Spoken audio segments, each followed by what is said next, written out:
economically speaking, what banks know and what politicians know is that everybody will take free loans. And it goes back to the days when General Motors Acceptance Corporation, or GMAC, figured out that they could lend money to people to buy cars, and that's how they became number one over Ford Motor. And that's why GMAC became much bigger to Ford Motor, the lending to buy cars, than the actual car manufacturing. That's why they allowed cars manufacturers to go to Japan, because they made more money on lending and not on car manufacture.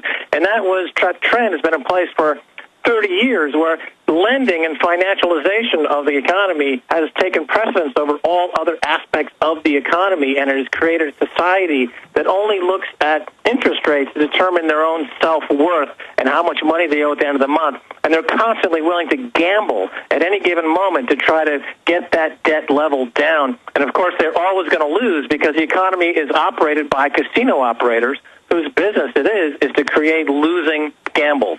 And so we have this false economy waging war against the real economy. Another reason for the fake environmental movement, that allows the casino operators to go in and selectively shut down any business or corporation that doesn't play ball with them. I mean, this is a psychological warfare system run by a bunch of criminals, and the public is almost defenseless because they've been conditioned by the mind control that it's cool to not care.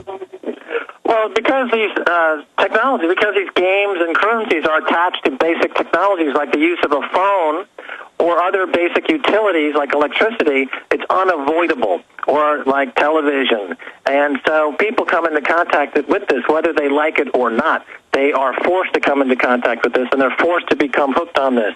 So it's just like a ghetto environment. People in the ghetto get hooked on drugs because it's all around them. And this new gulag casino ghetto of virtual currencies preys on the fact that people are unable to escape from this digital casino gulag envelopment of their lives by bankers and technologists and virtual currency lenders.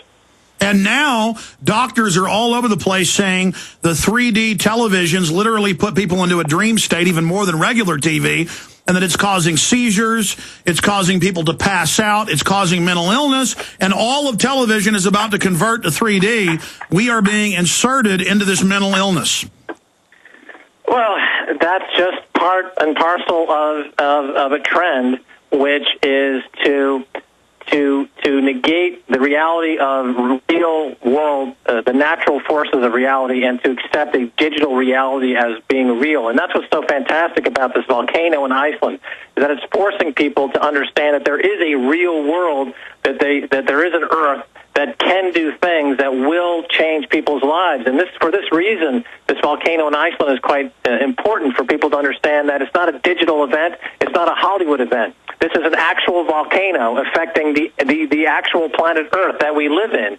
And maybe this, if it can shut down the grid and get people to understand that they are human for at least a brief moment, then maybe there's a moment of sanity. And we see the UN coming in and saying, pay us taxes and we'll stop the volcano. That's actually in the news. So you have the establishment waging war, literally, against reality and trying to force everyone into this matrix. I mean, almost every adult male I know doesn't research, isn't involved, doesn't care about their future, but they play fantasy football and really care, believing they own sports teams.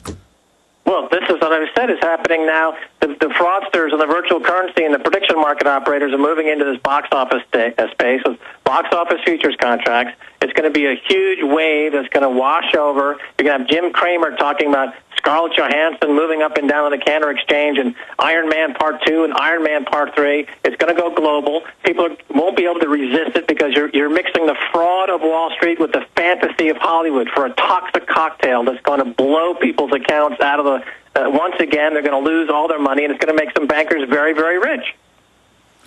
Literally, we are being inserted into a matrix right now. This is how it's happening. We're being sucked into the computers, sucked into the television, sucked into the false reality so fast. Now, let's get into gold, because I want to get into gold and then back into the civil indictment of Goldman Sachs and where you think that's going and what's being charged there. Your specific view, is this a red herring, a slap on the wrist, or is this the beginning of something new? Because we know Goldman Sachs literally runs the government along with J.P. Morgan and others. So what does Max Keiser think is going on here, or what's your intel? But back to the manipulation of the gold market, you have them pumping up fake things that aren't real into bubbles while suppressing a true commodity like silver or gold with more and more evidence coming out of how they're manipulating it. Yes, excellent point. Gold and silver are real, and for that reason, it's a threat to the Ponzi schemes, the pyramid operators, and the Goldman Sachs derivative terrorist-wielding psychopaths on Wall Street. It's real, so it's a threat, and for this reason, they've kept the price down for years, and this is covered extensively by groups like Gold Antitrust Action Committee. Now, a couple of weeks ago, there was testimony in London that was put forward to the Commodity Futures Trading Commission by a whistleblower who detailed insider trading and market manipulation on the London Bullion Market Association market as well as the COMEX. And they laid out in no uncertain terms that the prices of silver in particular are just completely and utterly manipulated. And the CFTC now has this irrefutable evidence before them. They haven't acted on it yet. I wouldn't expect them to act on it. But essentially, the goal here is to keep the price of gold and silver low, because if it were to rise, it would be reality rearing its ugly head, and money would start to flow into something real and out of the complete fake digital synthesized ersatz world of derivative trading and casino gulagism. And that's why the price has been kept as low. But there are people out there who have a lot of money who are forcing the exchanges like the London Bullion Markets Association and COMEX, who are short 100 times. They have 100 times more orders than they have actual gold in the vault. So if these guys demand physical delivery of their silver, and it's proven and it's shown that they don't have the silver to deliver, you have what's called a short squeeze.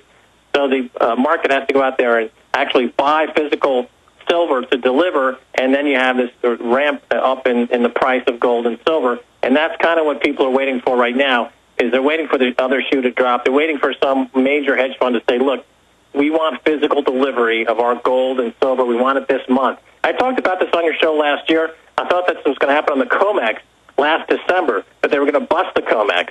And it looked like they were going to do that. There was a guy up in Canada who was suggesting that he was going to bust the COMEX by demanding physical delivery of his gold, and it never materialized at that time. But the pressure has just been building ever since. And as profit opportunities are dwindling, because now the SEC and other regulators are shutting down the Ponzi schemes, the guys with the big money, they realize that the last game in town, even George Soros said that gold bullion will be the last bubble. It'll be the last hurrah.